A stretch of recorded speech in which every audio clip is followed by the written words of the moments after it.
house of Caiaphas the high priest and made plans to arrest Jesus secretly and put him to death.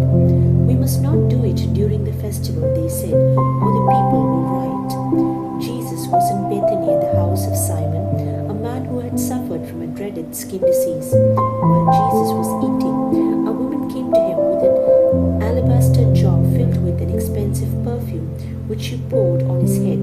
The disciples saw this and became angry. "Why all this waste?" they asked. "The perfume could have been sold for a large amount and the money given to the poor." Jesus knew what they were saying, and so he said to them, "Why are you bothering this woman? It is a fine and beautiful thing that she has done for me. You will always have poor people with you, but you will not always have me. What she did was to pour this perfume on my body to get me ready for burial. Now I assure you that wherever this gospel is preached all over the world, what she has done will be told in memory of her." Then one of the 12 disciples, the one named Judas Iscariot, went to the chief priests and asked, "What will you give me if I betray Jesus to you?" They counted out 30 silver coins and gave them to him. From then on, Judas was looking for a good chance to hand Jesus over to them. On the first day of the festival of unleavened bread, the disciples came to Jesus and asked him, "Where do you want us to get the Passover meal ready for you?" "Go to a certain man in the city," he said to them, "and tell him the teacher says, 'My hour has come. My disciples and I will celebrate the Passover at your house.'" The disciples did as Jesus had told them and prepared the Passover meal. When it was evening, Jesus and the 12 disciples sat down to eat. During the meal, Jesus said, "I tell you, one of you will betray me." The disciples were very upset and began to ask him, one after the other, "Surely, Lord, you don't mean me." Jesus answered, "One who dips his bread in the dish with me will betray me. The Son of Man will die, as the scriptures say he will, but how terrible for that man who will betray the Son of Man. It would have been better for that man if he had never been born." Judas the traitor spoke up, "Surely, teacher, you don't mean me?" he asked. Jesus answered, "So you say." While they were eating, Jesus took a piece of bread, gave a prayer of thanks, broke it and gave it to his disciples. "Take and eat it," he said. "This is my body." Then he took a cup, gave thanks to God and gave it to them. "Drink it, all of you," he said. "This is my blood, which seals God's covenant, my blood, poured out for many for the forgiveness of sins. I tell you, I will never again drink this wine until the day I drink the new wine with you in my Father's kingdom." Then they sang a hymn and went out to the Mount of Olives. Then Jesus said to them, "This very night all of you will run away and leave me, for the scripture says, 'God will kill the shepherd and the sheep of the flock will be scattered.' But after I am raised to life, I will go to Galilee ahead of you." Peter spoke up and said to Jesus, "I will never leave you, even though all the rest do." Jesus said to Peter, "I tell you that before the rooster crows tonight, you will say 3 times that you do not know me." Peter answered, "I will never say that, even if I have to die with you." And all the other disciples said the same thing. Then Jesus went with his disciples to a place called Gethsemane, and he said to them, "Sit here while I go over there and pray." He took with him Peter and the 2 sons of Zebedee. Grief and anguish came over him, and he said to them, "The sorrow in my heart is so great that it almost crushes me. Stay here and keep watch with me." He went a little farther on, threw himself face down on the ground and prayed, "My Father, if it is possible, take this cup of suffering from me, yet not what I want, but what you want." Then he returned to the 3 disciples and found them asleep. And he said to Peter, "How is it that you 3 were not able to keep watch with me for even 1 hour? Keep watch and pray that you will not fall into temptation. The spirit is willing, but the flesh is weak." Once more Jesus went away and prayed, "My Father, if this cup of suffering cannot be taken away unless I drink it, your will be done." He returned once more and found the disciples asleep. They could not keep their eyes open. Again Jesus left them, went away and prayed the 3rd time, saying the same words. he returned to the disciples and said, "Are you still sleeping and resting? Look, the hour has come for the Son of Man to be handed over to the power of sinners. Get up, let us go. Look, here is a man who is betraying me." Jesus was still speaking when Judas, one of the 12 disciples, arrived. With him was a large crowd armed with swords and clubs and sent by the chief priests and the elders. The traitor had given the crowd a signal. "The man I kiss is the one you want. Arrest him."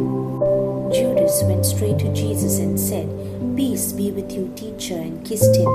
Jesus answered, "Be quick about it, friend." Then they came up, arrested Jesus and held him tight. One of those who were with Jesus drew his sword and struck at the high priest's slave, cutting off his ear.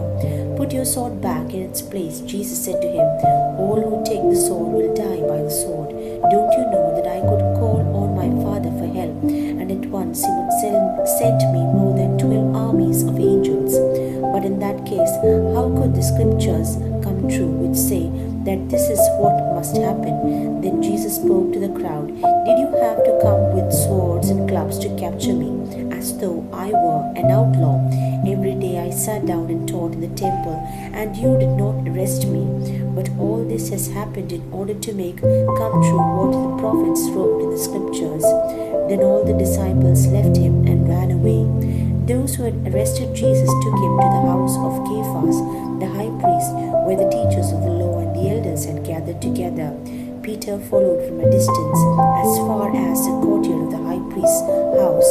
He went into the courtyard and sat down with the guards to see how it would all come out. The chief priests and all the council tried to find some false evidence against Jesus to put him to death, but they could not find any, even though many people came forward and told lies about him. Finally, 2 men stepped up and said, "This man said, 'I'm able to tear down God's temple and 3 days later build it back up.'" The high priest stood up and said to Jesus, "Have you no answer to give to this accusation against you?" But Jesus kept quiet. Again the high priest spoke to him. "In the name of the living God, I now put you under oath. Tell us if you are the Messiah, the Son of God." Jesus answered him, "So you say. But I tell all of you, from this time on, you will see the Son of Man sitting at the right side of the Almighty and coming on the clouds of heaven." At this the high priest tore his clothes and said, "Blasphemy! We do not need any more witnesses. You have just heard his blasphemy. What do you think?" They answered, "He is guilty and must die." Then they spat at his face and beat him, and those who slapped him said, "Prophecy for his Messiah. Guess who hit you?"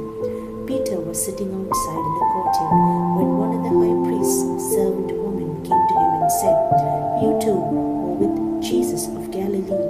But he denied it in front of them all. "I don't know what you are talking about," he answered, and went on out to the entrance of the courtyard. And another servant woman saw him and said to the men there, "He was with Jesus of Nazareth." Again Peter denied it and answered, "I swear I don't know that man." After a little while, the men standing there came to Peter. "Of course, you are one of them," they said. "After all, the way you speak gives you away." Then Peter said, "I swear that I am telling the truth. My God, may God punish me if I am not. I do not know that man." Just then a rooster crowed, and Peter remembered what Jesus had told him. "Before the rooster crows, you will say 3 times that you do not know me." He went out and wept bitterly.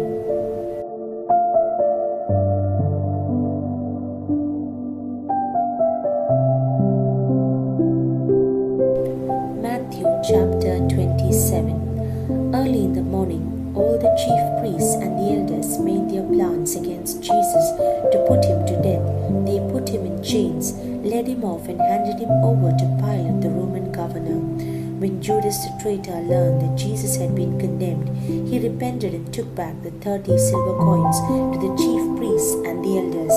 "I have sinned by betraying an innocent man to death," he said. "Why do we care about that?" They answered, "That's your business." Judas threw the coins down in the temple and left. Then he went off and hanged himself. The chief priest picked up the coins and said, "This is blood money, and it is against our law to put it in the temple treasury." After reaching an agreement about it, they used the money to buy Potter's Field as a cemetery for foreigners. That's why the field is called the Field of Blood to this very day. Then what the prophet Jeremiah had said came true. They took the 30 silver coins, the amount the people of Israel had agreed to pay for him, and used the money to buy the Potter's Field, as the Lord had commanded me. Jesus stood before the Roman governor, who questioned him.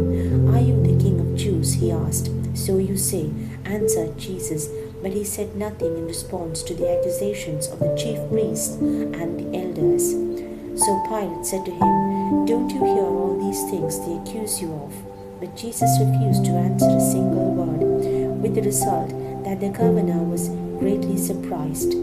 At every Passover festival, the Roman governor was in the habit of setting free any one prisoner the crowd asked for. At that time, there was a well-known prisoner named Jesus Barabbas. So, when the crowd gathered, Pilate asked them, "Which one do you want me to set free for you, Jesus Barabbas or Jesus called the Messiah?" He knew very well that the Jewish authorities had handed Jesus over to him because they were jealous. While Pilate was sitting in the judgment hall, his wife sent him a message, "Have nothing to do with that innocent man, because in a dream last night I suffered much on account of him." The chief priests and the elders persuaded the crowd to ask Pilate to set Barabbas free and have Jesus put to death. But Pilate asked the crowd, "Which one of these two do you want me to set free for you?" "Barabbas," they answered. "What then shall I do with Jesus called the Messiah?" Pilate asked them. "Crucify him," they all answered. But Pilate asked, "What crime has he committed?" Then they started shouting at the top of their voices, "Crucify him." When Pilate saw that it was no use to go on, but that a riot might break out, he took some water, washed his hands in front of the crowd and said, "I am not responsible for the death of this man. This is your doing." The whole crowd answered, "Let the responsibility for his death fall on us and on our children." Then Pilate set Barabbas free for them, and after he had Jesus whipped, he handed him over to be crucified. Then Pilate's soldiers took Jesus into the governor's palace, and the whole company gathered around him. They stripped off his clothes and put a scarlet robe on him. Then they made a crown of thorny branches and placed it on his head and put a stick in his right hand. Then they knelt before him and made fun of him. "Long live the King of Jews," they said. They spat on him and took the stick and hit him over the head. When they had finished making fun of him, they took the robe off and put his own clothes back on him. Then they led him out to crucify him. As they were going out, they met a man from Cyrene named Simon, and the soldiers forced him to carry Jesus' cross. They came to a place called Golgotha, which means the place of the skull. There they offered Jesus wine mixed with a bitter substance, but after tasting it, he would not drink it. They crucified him and then divided his clothes among them by throwing dice. After that, they sat there and watched him. Above his head, they put the written notice of the accusation against him. "This is Jesus, the King of the Jews." Then they crucified two bandits with Jesus, one on his right and the other on his left. People passing by shook their heads and hurled insults at Jesus. "You are going to tear down the temple and build it back up in 3 days. Save yourself. If you are the Son of God, come down from the cross." In the same way, the chief priests and the teachers of the law and the elders made fun of him. "He saved others, but he cannot save himself. Isn't he the King of Israel? If he will come down off the cross now, we will believe him. He trusts in God and claims to be God's son. Well then, let us see if God wants to save him now." Even the bandits who had been crucified with him insulted him in the same way. At noon, the whole country was covered with darkness, which lasted for 3 hours. At about 3 o'clock, Jesus cried out with a loud shout, "Eli, Eli, lama sabachthani," which means, my God, why did you abandon me? Some of the people standing there heard him and said, he is calling for Elijah. One of them ran up at once, took a sponge, soaked it in cheap wine, put it on the end of a stick and tried to make him drink it. But others said, wait, let us see if Elijah is coming to save him. Jesus again gave a loud cry and breathed his last. Then the curtain hanging in the temple was torn in two from top to bottom. The earth shook, the rocks split apart, the graves broke open, and many of God's people who had died were raised to life. They left the graves, and after Jesus rose from death, they went into the holy city where many people saw them. When the army officer and the soldiers with him who were watching Jesus saw the earthquake and everything else that happened, they were terrified and said, he really was the Son of God. There were many women there looking on from a distance who had followed Jesus from Galilee and helped him. Among them were Mary Magdalene, Mary the mother of James and Joseph, and the wife of Zebedee. When it was evening, a rich man from Arimathea arrived. His name was Joseph, and he also was a disciple of Jesus. He went into the presence of Pilate and asked for the body of Jesus. Pilate gave orders for the body to be given to Joseph. So Joseph took it, wrapped it in a new linen sheet, and placed it in his own tomb, which he had just recently dug out of solid rock. Then he rolled a large stone across the entrance to the tomb and went away. Mary Magdalene and the other Mary were sitting there facing the tomb. The next day, which was a Sabbath, the chief priests and the Pharisees met with Pilate and said, Sir, we remember that while the liar was still alive, he said, I will be raised to life 3 days later. Give orders then for this tomb to be carefully guarded until the third day, so that his disciples will not be able to go and steal the body, and then tell the people that he was raised from death. The last lie would be even worse than the first one. Take a guard, Pilate told them. Go and make the tomb as secure as you can. So they left and made the tomb secure by putting a seal on the stone and leaving the guard on watch.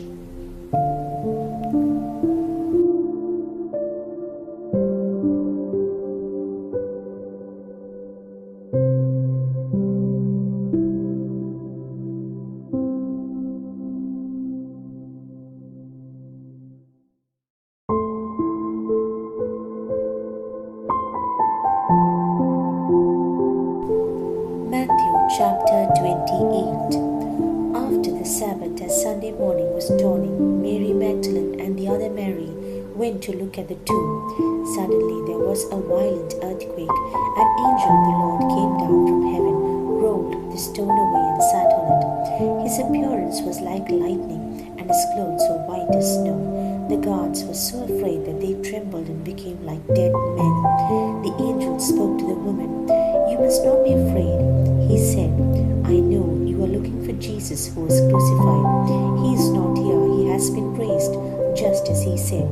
Come here and see the place where he was lying. Go quickly now and tell his disciples he has been raised from death, and now he is going to Galilee ahead of you. There you will see him. Remember what I have told you.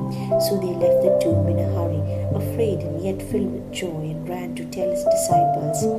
Suddenly Jesus met them and said, Peace be with you. They came up to him, took hold of his feet and worshipped him. Do not be afraid. Jesus said to them, Go and tell my brothers to go to Galilee, and there they will see me. While the women went on their way, some of the soldiers guarding the tomb went back to the city and told the chief priests everything that had happened. The chief priests met with the elders and made their plan. They gave a large sum of money to the soldiers and said, You ought to say that his disciples came during the night and stole his body while you were asleep. And if the governor should hear of this, we will convince him that you are innocent and you will have nothing to worry about. The guards took the money and did what they were told to do, and so that is the report spread around by the Jews to this very day. The 11 disciples went to the hill in Galilee where Jesus had told them to go. When they saw him, they worshipped him, even though some of them doubted. Jesus drew near and said to them, I have been given all authority in heaven and on earth. Go then to all peoples everywhere and make them my disciples. Baptize them in the name of the Father, the Son, and the Holy Spirit, and teach them to obey everything I have commanded you. And I will be with you always to the end of the age.